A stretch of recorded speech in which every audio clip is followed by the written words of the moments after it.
let's talk a little bit about Wagonhound Ranch itself. How did your dad, who was a cowboy and a Navy man, end up actually owning a 300,000 acre ranch? How did that happen? I think that's where his time in the Navy and kind of that value system that he grew up with were really important. And some of these facts I'll probably get a little bit wrong, but the story, and it also depends on who tells you within the family, right? So, but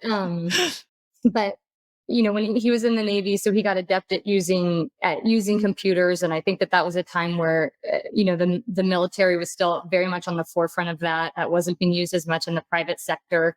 He had an uncle who was a Navy pilot, so that's where it came in. So my uncle was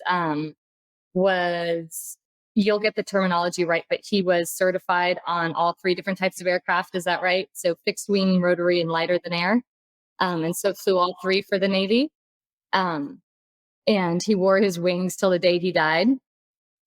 And he met my husband, and you've had an opportunity to meet Ryan. And the first thing he said to Ryan, who's 6'4" and has this beautiful, fluffy, curly head of hair, the first thing he said to him was, "Not a military kid, huh?" Because he had this huge head of hair. Too good looking to be a military kid.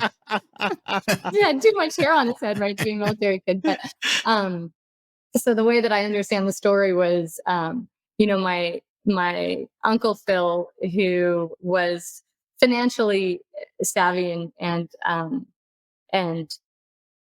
invested in the stock market, ended up buying a stock for my father, and lucky for me and for my father, that stock went up. And so I think my dad took another second and said, there's no physical labor, no live animals involved, and we made money. Like, that's an interesting business model, right? And so, I think that with the guidance of Uncle Phil, kind of had a little bit of that perspective, and he ended up starting an investment management firm that was known as one of the best. It's actually mentioned in one of Michael Lewis's books, actually.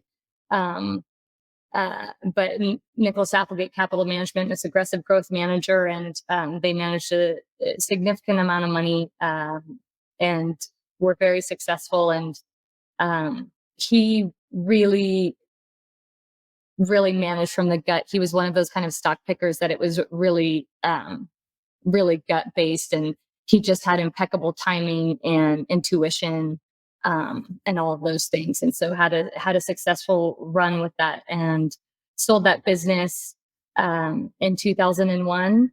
And even prior to that, kind of as soon as he was financially able,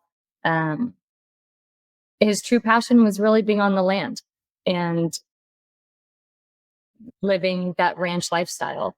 And so he kind of left the financial world behind, and I think really got back to what he truly knew and truly loved, and started building Wagonhound. And kind of that legacy is really what means the most to him.